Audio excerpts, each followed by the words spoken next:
are she and they, and today I will be providing Spanish interpretation. And if you'd like to listen to the information that will be given in this webinar in Spanish, you can call the phone number 305-330-5788. Thank you. And Rose, if you would like to give the information about the Creole interpretation line. Yeah. Bonjour tout le monde. Donc, nom moi c'est Rose. Moi, pronom moi normalement c'est Lee. En anglais, she, hers. Et donc, nous pourrons commencer là avec la conférence là. Si vous avez écouté toute conférence là en créole, tant pis, les numéros ça 609 663 1591. Donc, n'attendez toute bagaille en créole. Donc, tant pis, pas hésiter, juste un petit numéro ça. Et songez, là où entrer dans la conférence là, mettez téléphone nous avec tout et Zoom nous sous mute. D'accord? Merci.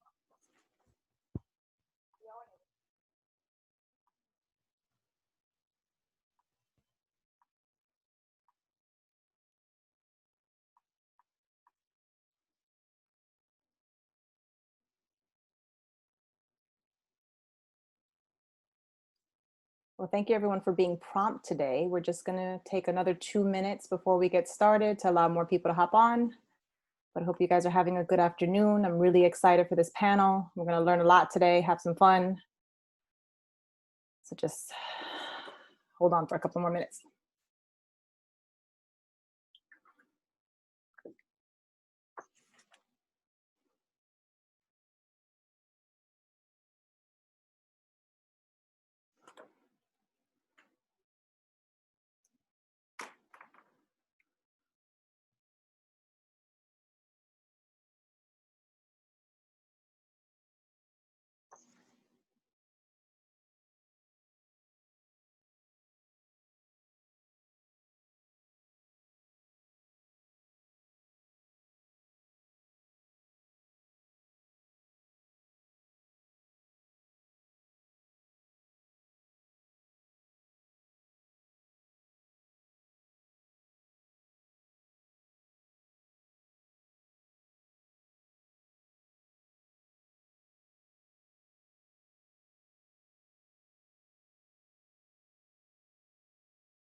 Okay, we'll go ahead and get started. So good afternoon, everyone. Welcome to Using Social Media for Advocacy During COVID-19.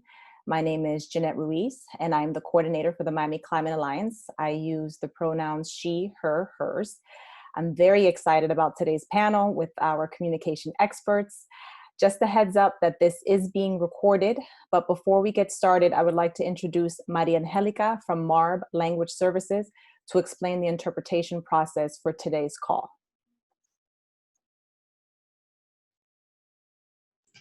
Hi, good afternoon. My name is Maria Angelica. Thank you very much. It is a pleasure for us to be here. I would like to let you know that today the information will be interpreted into Spanish and in Creole. And this is to uphold the vision of language justice that the Miami Climate Alliance has in creating multilingual spaces.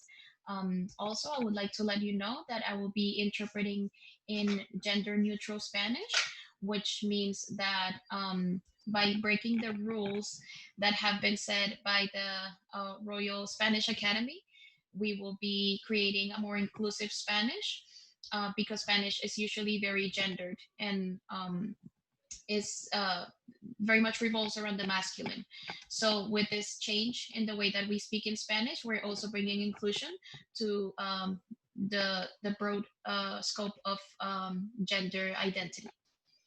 Thank you very much. And I remind you to please face yourselves as you speak because we will be interpreting in Spanish as well. Thank you very much. And in Creole. Thank you very much. Thank you, Maria Angelica. Okay, so let's get started. I have to remember to slow myself down as well because I speak very fast. So the format for today's panel will have each speaker share their experience for about 5 minutes each. I know that's not a lot of time, but we only have an hour together. So I want to make sure that everybody has enough time to speak. Once we get through everyone, we will open it up for questions. And then to wrap things up, we'll have each of the speakers leave you with some final thoughts and some ways of getting connected with the work that they're working on. So I will be the keeper of time to make sure everyone has an opportunity to speak. So let's get started. I am going to call randomly Alexander, Climate Crusader / artist. Get us started. Hi, everybody. I'm Climate Crusader, aka Alexander Zastera. I am an artist, activist, educator here in Miami Beach. And so Catalyst Miami actually helped me to develop this character that I kind of have, as you can see, a little bit of the costume. So in terms of my social media, can I get the sharing put on so I can put my Instagram up? Yes. Cool. So when developing this character, I was really interested in how to talk to and engage people in getting more active in climate action.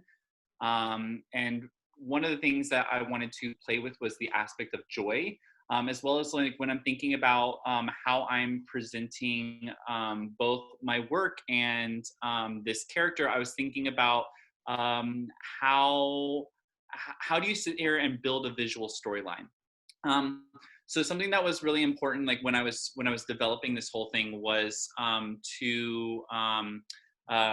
you can see my top. It's made out of blue and yellow. And the reason why that was actually developed was because I knew I would be in front of green screen, so I needed something that would be able to be seen. But I wanted something that was very visually appealing. So when I'm thinking about the stuff that I do for what I produce in terms of content, I'm always using that blue and yellow as kind of like my moniker when I'm branding myself. So that was really important to me. Another thing that was really important to me in terms of content, which we'll get up once we have the Instagram pulled up, is original content. So when I was looking through a lot of different climate-related organizations, especially like starting out, I noticed that a lot of the content was borrowed from other sites, which isn't necessarily a bad thing. But it was one of those things where, here we go. Yay. Okay. So here's the blue and yellow that I was talking about. So when I'm kind of going through, I was really focusing on original content, and specifically with my Instagram, and something that I think about a lot is because I'm kind of playing off the idea of a hero's journey. So traditionally, superheroes were utilized as a way to address particular issues whenever they would rise. So you'd have like comic books that were written about the superheroes. So right now we're tackling climate change. So going back all the way to the beginning, something that you can see in terms of the hero's journey is an actual build. So we go all the way to the bottom, you can see some original older super suits and how that's kind of developed. Some sketches. Here's where I was actually like printing out with some of the different people that I've been working with, the original logo before it changed. But yeah, so when you're going through kind of seeing a larger story, not just in one block. In terms of social media, I think humor is really important.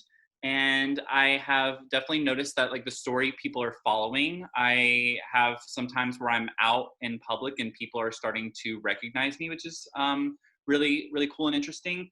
In terms of challenges, what I would say is social media is a business. So while I've done all of this without having to pay to post any of these things, that's definitely something I'm looking towards in terms of how to build the following.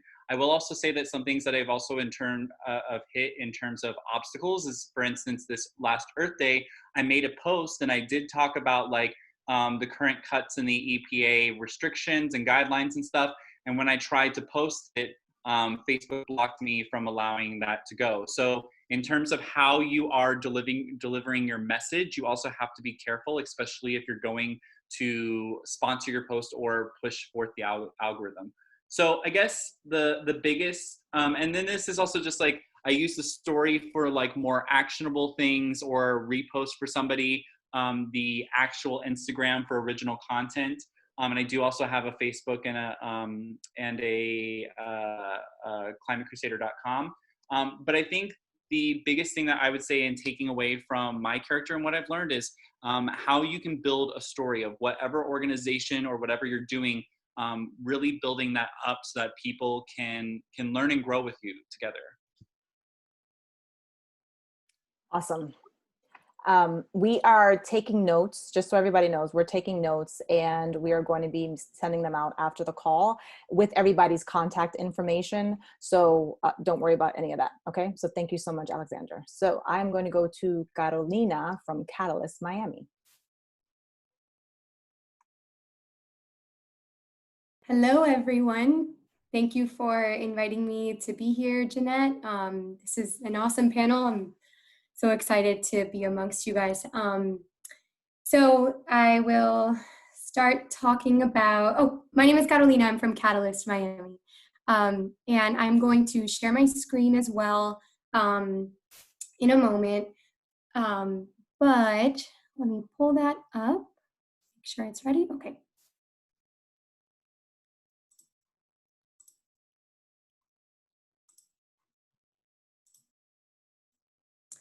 All right, hopefully you guys can all see this. Yep, we can. Thank you. Oh, I swear I'm in communications.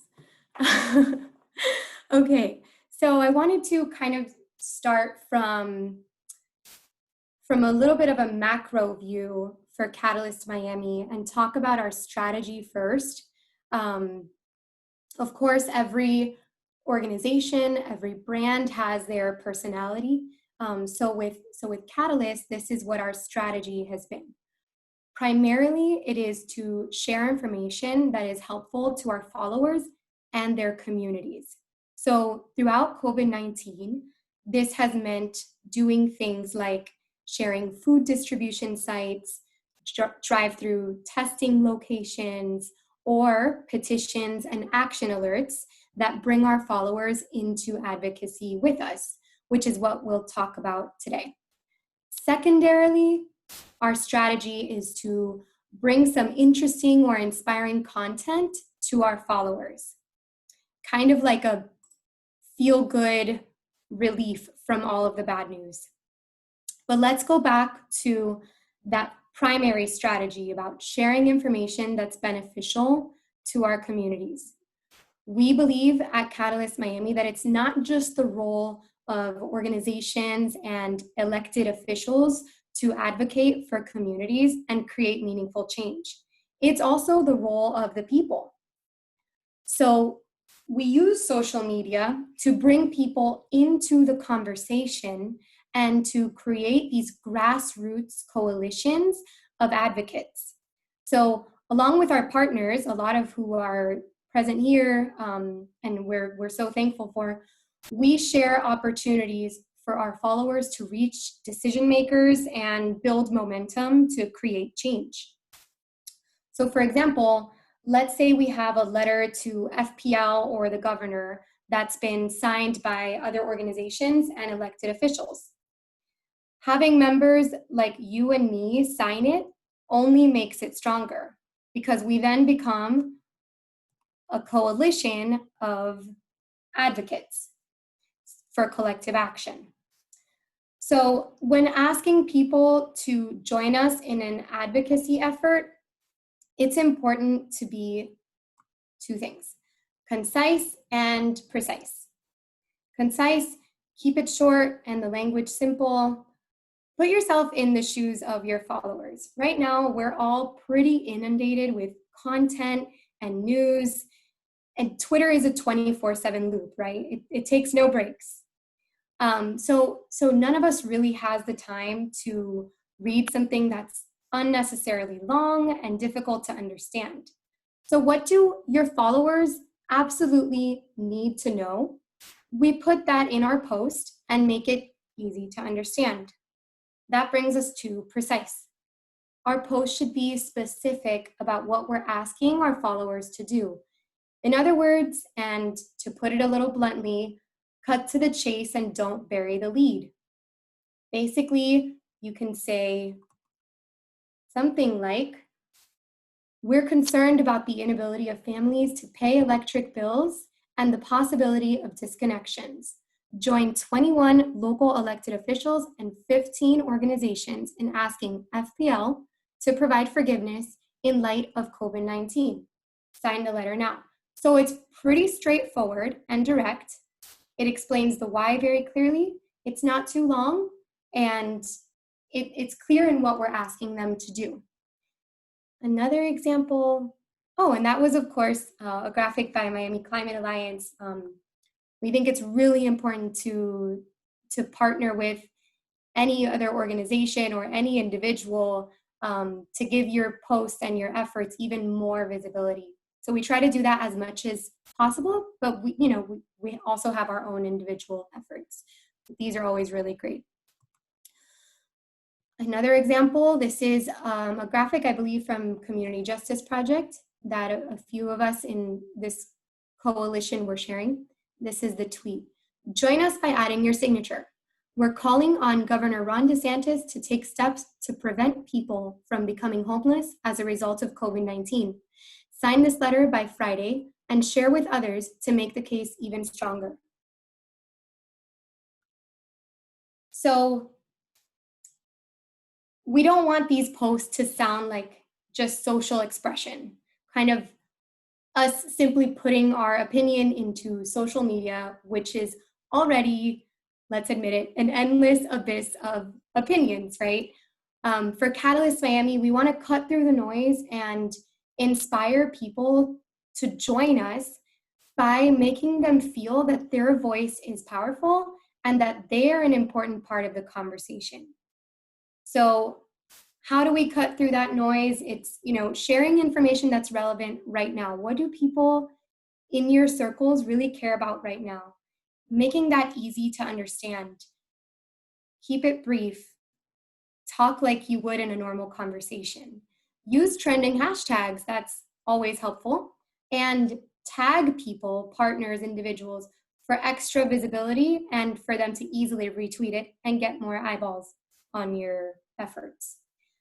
So that's it for Catalyst Miami. Hopefully I didn't miss anything, but I know we'll allow questions at the end. So hopefully that was a bit helpful. Awesome. Thank you for that reminder, Carolina. Yes, we will be taking questions. So if something pops up in your head, just write it down and we will let you know when that time comes. So I'm going to kick it off to Andrew from the Jeffrey Group and Miami Forward. Hey, everybody. I'll try to speak slowly. I also have a proclivity for speaking rather quickly, but let's get started. So my name is Andrew Otazo. I am the Strategic Projects Manager for Jeffrey Group, which is a public relations agency. But I'm also the Communications Director for Miami Forward and the founder of Miami Creationist, which is the outlet for my creative endeavors. So currently, I am running 3 different social media campaigns. And of course, they're all different, but they all have one broad commonality, which is the goal for each is to engage and grow target audiences. Luckily, in some ways, our target audiences are now more accessible than ever. And I'm going to give you a couple stats to back that up. So since the pandemic and corresponding lockdown began, 76% of individuals have reported spending significantly more time on their smartphones. And 23% of people have reported spending significantly more time on social media. That's where we reach them, obviously. Moreover, 80% of people have reported saying that they prefer to watch video over other formats, for example, text or images or otherwise, when learning about a product.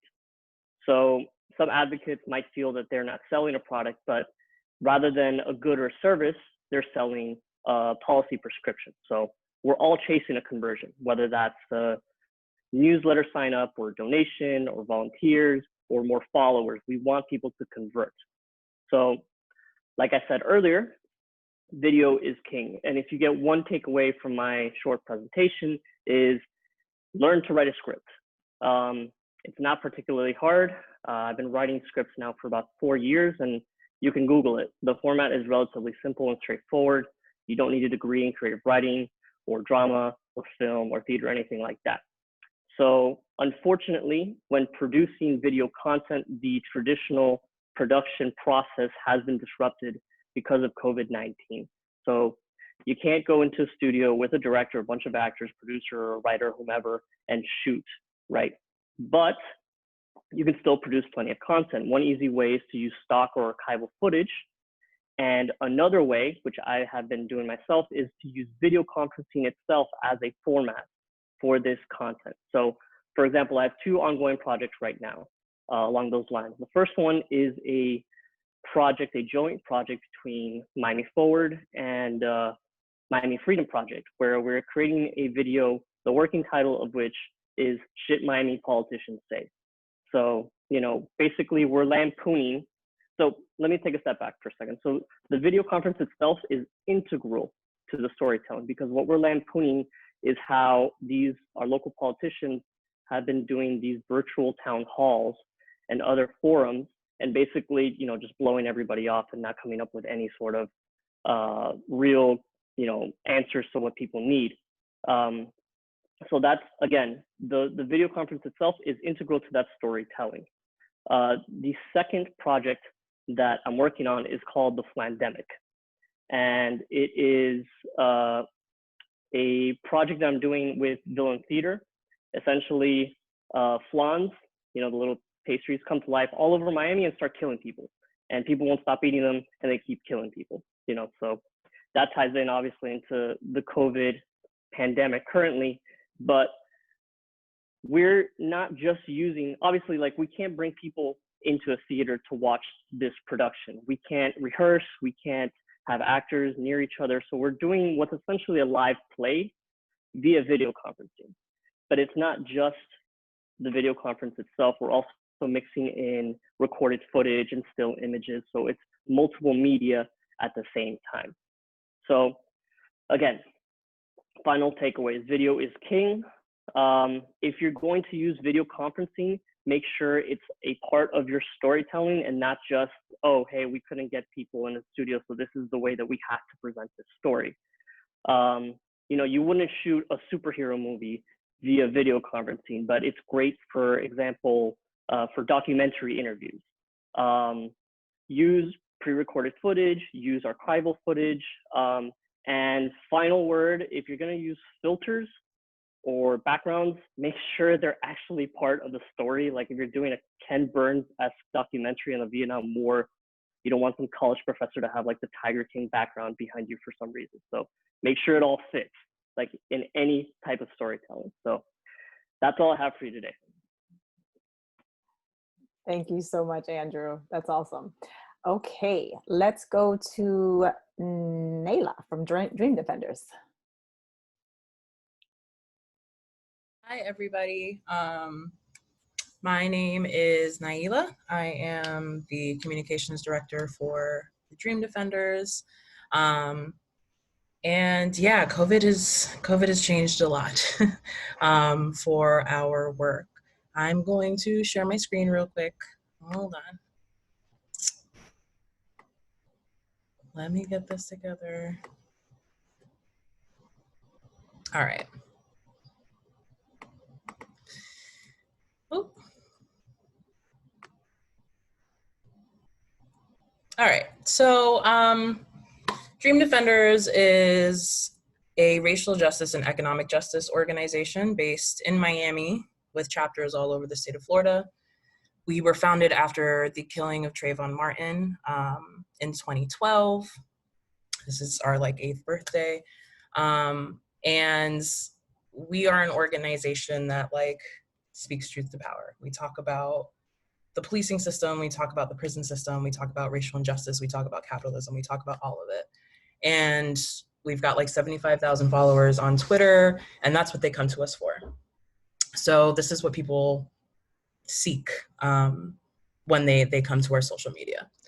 So during COVID, our work has just exponentially grown, especially for communications on social media, for our digital team, which is one person, and we'll get into that in a little bit.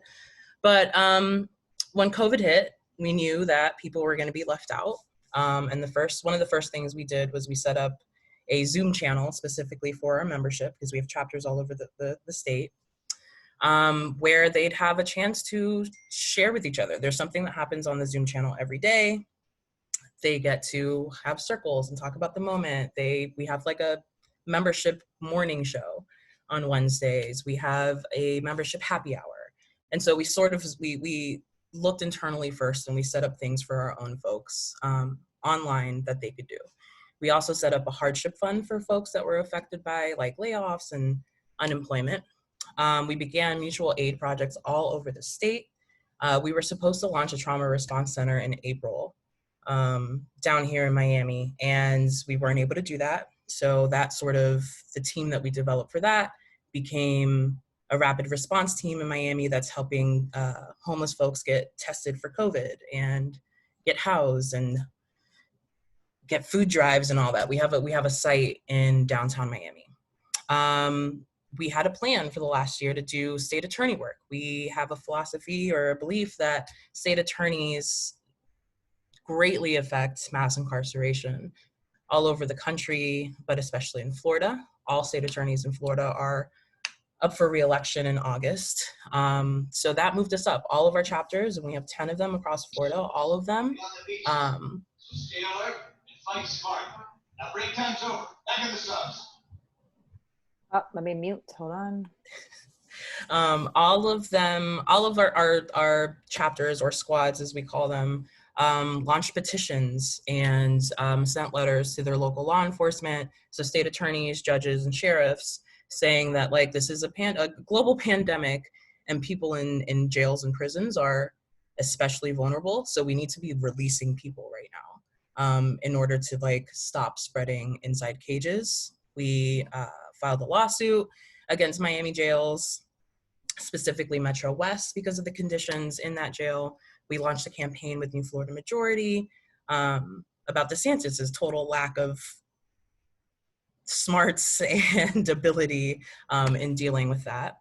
We also launched a program, a Zoom sort of come one, come all session on Sundays called Sunday School, where we give people sort of a spiritual place to process what is happening in the world. We set up a hotline to collect stories from people inside jails and prisons. We actually helped get a couple people out of jail. We're doing bailouts with FemPower and lots of coalitions. So the reason that I mention all of these buckets is because in the age of COVID, all of this needs to be translated to social media, all of it. It needs to be in the emails, it needs to be posted all over our pages. Each chapter has their own pages. So this is just like a laundry list of all the things that we're moving that needs to get talked about online. So I was throwing this little image thing together. I mean, none of this is funny, but it just looks bad. And I have a design background, so this is killing me. But this is what you get. You can look at on our Instagram. But these are some of the projects in the last maybe a few weeks, right? George Floyd just happened in Minneapolis. You know, people are fighting up there in Minneapolis to them, so solidarity with them. Ahmaud Arbery, Anthony Swain is somebody in a Miami prison who was a plaintiff in our lawsuit, is a paraplegic, who has a ridiculous amount of bail, who just got COVID. So we're trying to help his family bring him home. This is a flyer over here that people get ready for Sunday school with some of our panelists. We had Reverend Barber from the Poor People's Campaign. Here's our jail hotline. And then this is some of the work that we're doing, New Florida Majority and other organizations around DeSantis. So this is just sort of all the things that are happening. So our process for all of this, just kidding. I keep having to move the Zoom window around. But so yeah, when we close down our in-person activities, so we have an office in Miami, we have all of those squads, everything had to be done online. So a lot of this communication, a lot of this like outward facing stuff fell on our 4-people team. Our team is made up of me, and I'm the communications director. We have a digital organizing manager that came on staff in February. We have a content creator, Lizzie, who is amazing. Lizzie M. Suarez online. She designs for like lots of movement people, and all of the pretty things you just saw are her. And then we have a part-time social media person who lives up in Gainesville. She gives us about 20 hours a week. But one of the things that really came through was that COVID-19 and having to stay home exacerbated all of our problems, right? Like we have, again, 10 chapters. Each chapter has maybe 20, 30 people. We've got a ton of organizing staff, and our comms team is 4 people. So all of the work that was happening on the ground, or even all the work that was still sort of like transforming to adapt to COVID, had to come through us, and we were just seriously overwhelmed. But what has been working is that we are building lists, new lists. People want to get involved right now. They really want to plug in. Again, they trust us for like the sort of clarity we can bring to a moment, the ideology that we bring to a moment. We look at like systems of oppression and like try not to, I don't know, we're good at that stuff. But so we've been able to bring new people into the fold in this moment. We're pretty new to Every Action. We've had it for about a year. Now we use it for basically everything. We've got 7,000 petitions going around for squads, but it especially for our chapters who are volunteer-based, mostly students, they enjoy having like their own forum that they can go and like look at the people who signed up for them, and so it's nice. So sign up forms for events, we used to use Google Forms. These petitions, the advocacy forums, and we've got almost 10,000 new people to engage with us since March. I wrote to Cara, who's brilliant. She's the new digital organizer that we hired in February. So she's working, the added capacity is working, this, Every Action program is working for us. And here are the challenges. They all need amplification. All 10 of the chapters need amplification. And it feels like we have new campaigns every second. We do a lot of rapid response, and we're not limited to Florida, right? Like we are a Black-led organization that's a part of like the Black Lives Matter movement. We're in a lot of national spaces, so we talk about a lot of national stuff. So that's going on. The mutual aid that we're doing in downtown Miami has turned into its own campaign, trying to get the homeless trust to like house people. It's been raining in Miami for about a week and a half. There's, tropical storms, it's hurricane season next week. And so that's become its own campaign that takes resources and time. We don't have enough people, and, I'm sure all of you have experienced this to some extent. We do not get off of Zoom. Everybody now is on Zoom all day. I have been on the phone nonstop since noon. And that, I don't know how it came to be. I feel like I used to have more free time to actually work and produce things, but now I'm on everybody's Zoom call. Or meeting. I had a 4-hour meeting today. And then, we're still ironing out our ladder of engagement. I think our ladder of engagement before Takara was sort of just like, okay, you sign up for a thing, we'll send you an email every now and then. We're getting really good at automating that and trying to get that together. So we're building the plane as we fly it there. I think that is it. Oh no, my key takeaways, sorry. Everyone is exhausted right now, so take care of your people. If you are an ED, if you are a comms person on your own team, if you're the only person like I was for 2 years, advocate for yourself, advocate for your people. We can't do the work if we're burnt out, and we're nearing that. But people, the other takeaways, people want to get involved right now, give them something to plug into, petitions, peer-to-peer texting. We're actually doing a lot of that now. Having conversations about people like, did you file for unemployment? Okay, what was that process like? Did you get your money? Yeah, DeSantis sucks. Here, sign this petition. Also hold events that aren't lectures. Sunday school has been incredibly successful for us. It's like not a lot of like talking at people. It's I don't know, it's a really nice experience. Come through to the next one. And then it's a good time to reintroduce your organizations. People are home and maybe more, I think, yeah, the person before me said it, they're just on their phones more.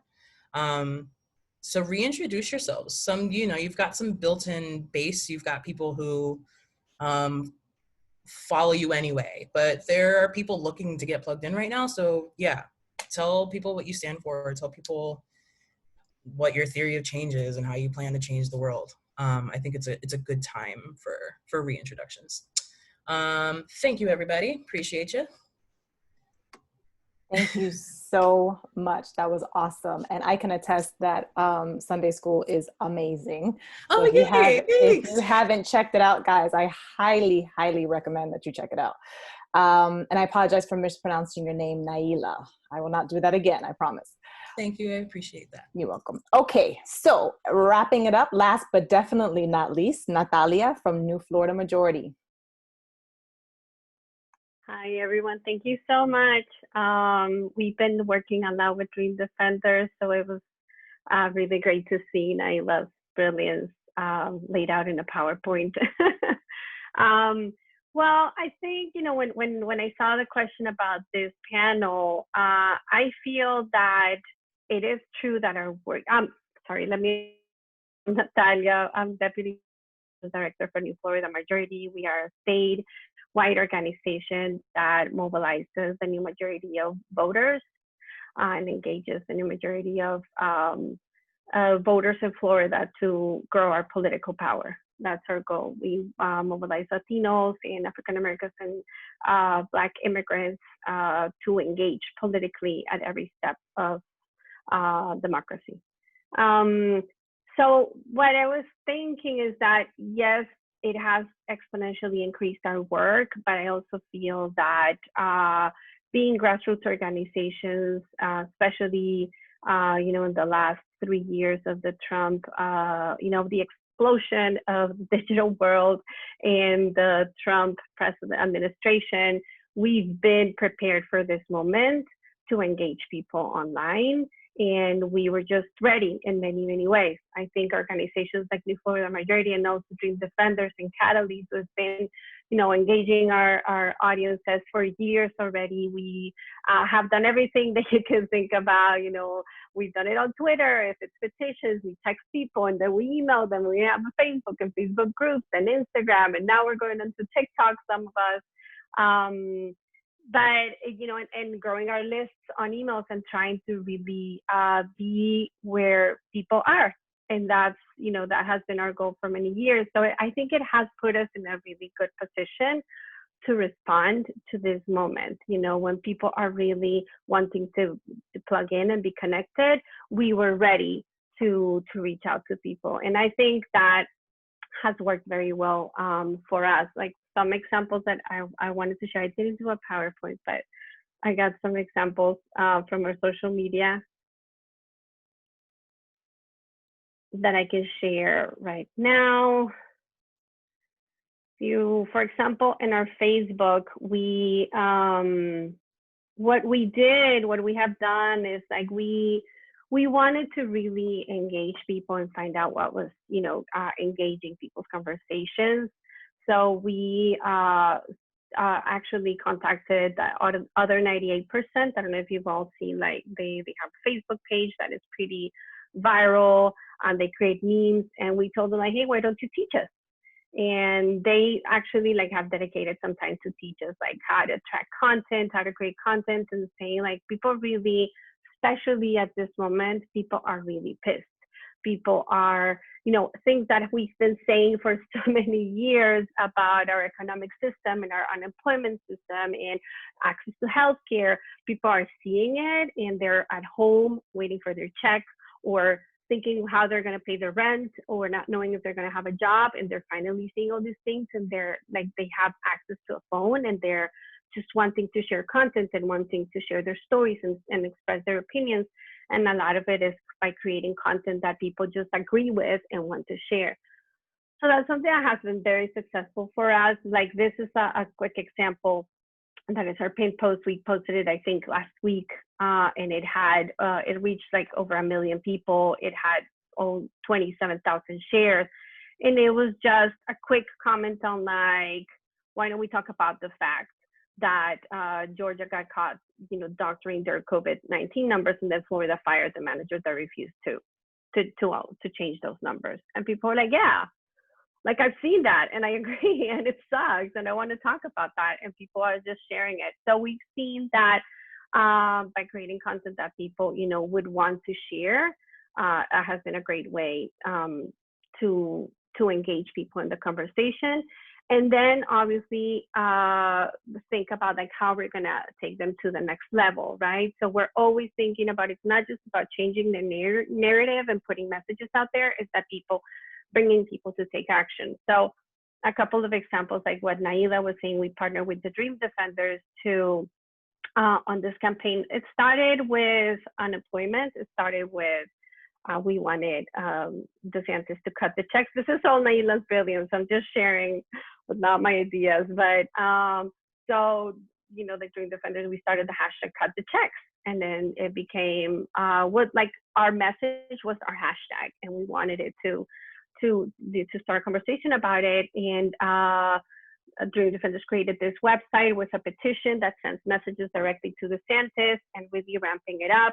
Every 15th and every 1st of the month, we're doing actions. Like today, for example, we were doing a funeral procession in the memory of all the people that have died, and we're saying relieve, not reopen. Our message has been evolving a little bit. We need relief, not reopen. We need Governor DeSantis to act now, and we need him to cut the checks. And we just keep hammering on it and hammering on it and hammering on it. We have a national organization that shared with us a result, a study that they did about like what was the conversation on social media around the unemployment crisis in Florida. And they were saying that people were really pissed at Rick Scott. Like people like hashtag Florida unemployment was one of the most used in the conversation right now. And people were really pissed at Rick Scott, but they weren't making the link with Governor DeSantis. They were like, oh yeah, this is all fault of Rick Scott, who clearly created the system to fail. But Governor DeSantis is kind of getting off the hook on it. So we've been jumping on that wagon. We had on the 15th, we had a day of action engaging influencers and engaging organizations and asking people to retweet and share this action to DeSantis. And I think it became, at least for a while, it became like the most trending hashtag of relief, not reopen for a while. Nailah might be able to correct me if I'm wrong. But we're gonna, that's the goal of like capitalizing on people's energy, where they're at, their frustration, what their conversations are at their houses, and then inviting them to take action. And another example that we did, this is not as visually appealing as the DeSantis, but this was a rapid response. We were in Broward. We found out that the city was trying to, in the middle of a pandemic, was trying to close homeless encampments. And that meant dispersing people, not giving them access. We've seen cities, putting homeless folks in hotel rooms and giving them food. Now no one is giving them food. No, there's no bathrooms to go. It's created a huge problem for people that don't have homes. And they wanted to pass an ordinance to clean out some of the camps. So we created, we rapidly had people identified in Broward on our email and in our list. We created a petition that sent direct messages to the mayors of Broward and of Fort Lauderdale and to every single commissioner. And in 24, I think it was a little bit more than 24 hours, like 36 hours, we sent 300 messages that they got in their emails, and it became an issue. We let the media know that we had this. We posted it on Twitter. We posted it on Facebook.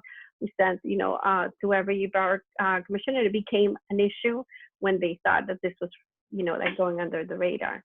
And it finally, they postponed the vote for a month, and we kept hitting on them, and we sent another email They got more messages, they got more tweets about it, they got some reporters interested in it, and at the end of the day, they had to cancel the ordinance to kick out to clean out the homeless camps. So I think that's some of the stuff that we've been doing at New Florida Majority. You can, it's capitalizing on the moment. I think, like this example shows that not necessarily you have to be the best designer, but if you have a good story and a good photo to share, you can just put something together, and if it's timely, people will feel it and share it. If you know how to identify your people, like with this petition, you can easily say, hey, this is happening in your city, and it's unfair, and you can do something by clicking here. And that's how we did with Bird Broward, and it worked, or also capitalizing on unemployment. That's all I had to share. Awesome. Thank you so much, Natalia. Those engagement rates are incredible. You guys are killing it on social media. Fantastic.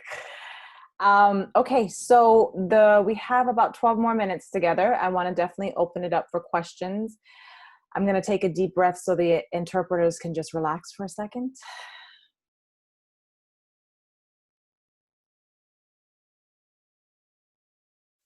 Rose is breathing with me. Okay, so 4 questions. First, we're going to open it up to the interpretation lines to see if there is any questions there.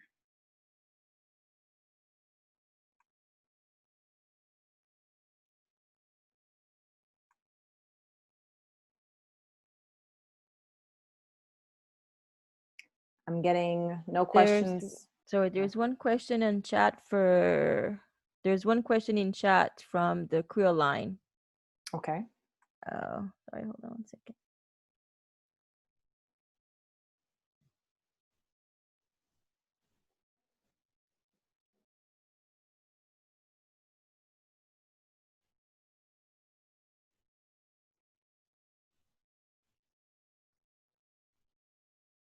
Okay. Sorry, I was trying to read that question. Okay. First, I would say thank you very much for this beautiful presentation, and thank you very much to Rose for this translation that she's done. I would like to know how much of the work on the question of defense or in the Haitian community has been done, and do you think that there's an approach that is applicable for all? Do you think that could be an approach that is applicable to all communities?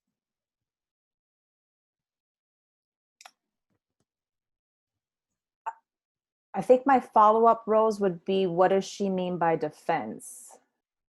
I guess advocacy. Advocacy. So in other words, right. So I'd like to know how much advocacy work that has been done in the Haitian community. Okay. Does anyone want to take that question?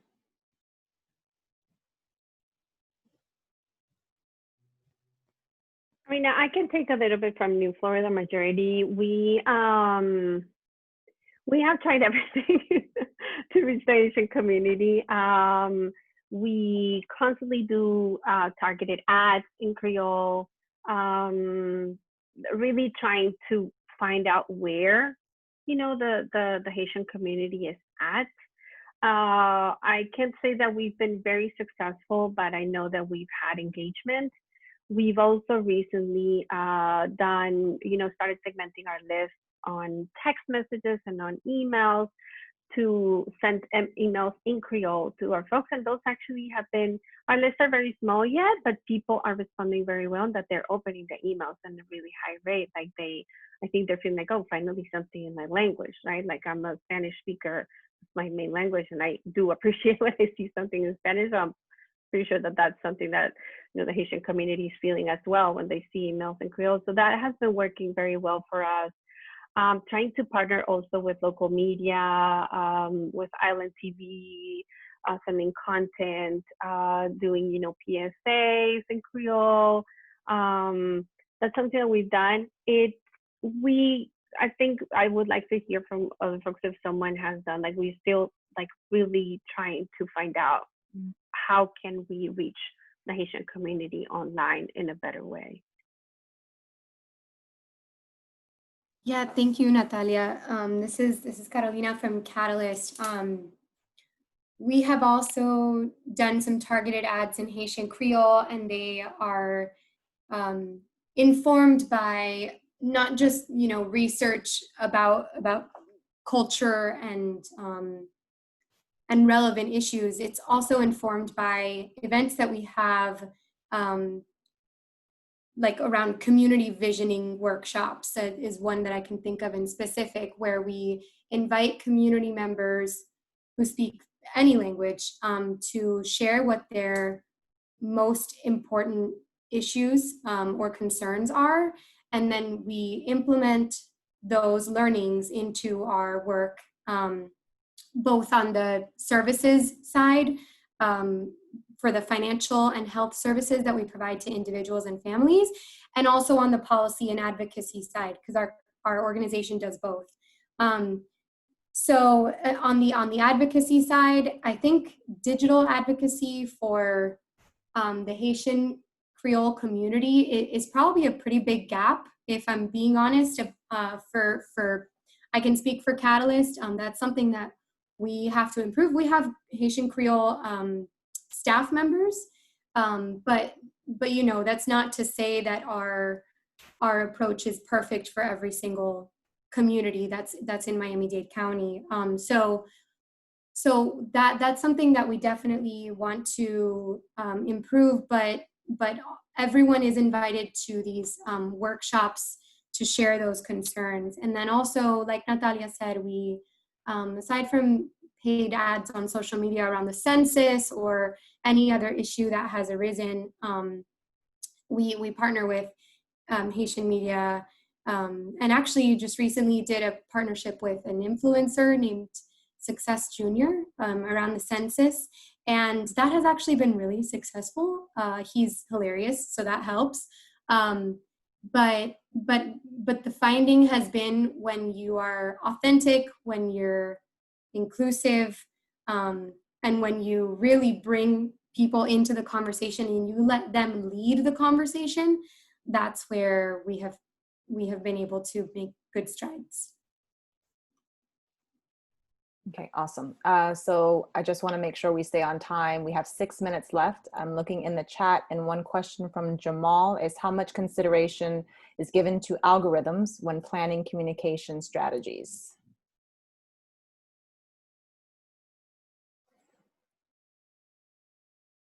Who wants to take it? I can start. Algorithms. They're constant. I mean, if you work in comms, they're constantly changing. So if you're trying to chase an algorithm, if you're trying to build a strategy around an algorithm, like any day, any second, like whether it's Facebook, Instagram, Twitter, YouTube, whatever, TikTok, they can change it on you and your whole strategy falls apart. It's much better to build a strategy around set goals. Like, I mean, it's I guess it's more boring, but like, you have your strategic messaging that you follow and that you hit on repeatedly, and you try different venues and different channels in order to disseminate it. That's the way you structure a successful messaging program. It's not like, oh, YouTube is now, giving people greater visibility for videos over 3 minutes, so I'm going to do that forever. No, that's, these platforms are not built around content creators. They're built around the people actually watching the content. So my biggest takeaway is, do not chase an algorithm. Yeah, I would definitely agree with that. Any other questions? Opening the floor, or you can type it in the chat if you feel more comfortable.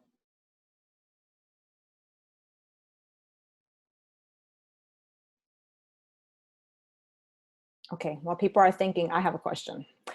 And we can just go to a couple of people. What are some free resources that people can use?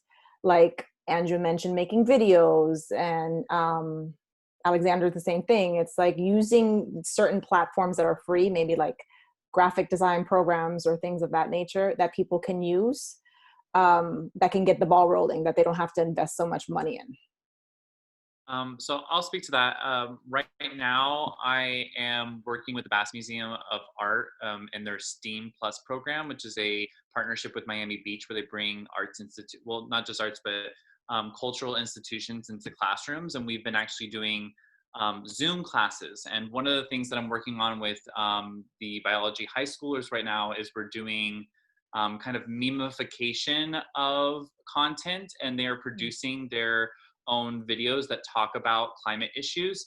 So one of the things that I would suggest is TikTok, or there's tons of not even like Photoshop, but free kind of like Photoshop-esque stuff that's out there, and applications that you can use super easily in order to create. And I think that looking at other memes and what you end up laughing at or think is successful is a good way to kind of just start to get some ideas about how you can effectively communicate with others.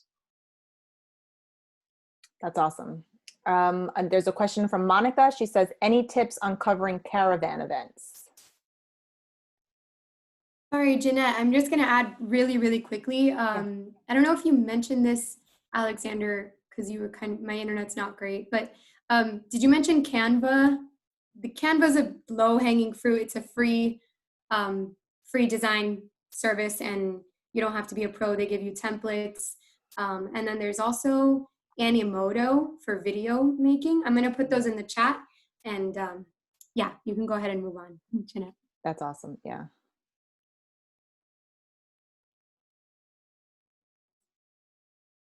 So maybe Natalia can speak to covering the caravan events, since you guys, I'm assuming that's what she's referring to, Monica, like what you guys did today, the funeral procession.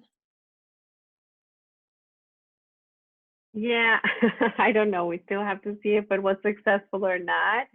I think, as any other event, we tried to focus a lot on the visuals, and make people be part of the live stream, of the caravan leaving and all that stuff.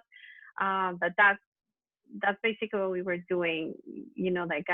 We have to yet see if it was successful or not. But it would be like any other event, having your create an experience and tell the story of what you're doing to people. So when they see it later, they understand what it is about, and they're kind of like, there's an expectation. And I think a caravan is a really good story, because it's not like a press conference that you're standing there and quiet. It's actually, you're telling people are getting in their cars, and you can tell that story and actually probably personalize it if you find someone. Like, if you find a character, like one, not a character per se, but like one of your members that has a powerful story that's joining the caravan, and maybe following that person, how she went to the car and how she's joining and probably driving with them. And while they tell their story and why they're on that caravan, that could really engage people in that story. That would be my idea. Awesome, thank you. Okay, we have reached time. It is 6 o'clock, and I know that you guys are wanting to get off Zoom. So thank you so much for joining us today. Like I said, we are gonna send notes. We're gonna send all of the contact information for folks if you wanna get in contact with them, support them, follow them, sign petitions, share the information. The more the merrier. Thank you so much, guys, and have a great night. Bye. Thanks, everybody. Bye. You're welcome. Thank you. Good night. Good night. Thank you. Good night. Good night.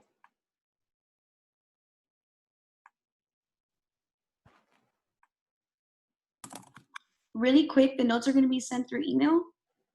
Yes. Okay, perfect. Thank you. You're welcome.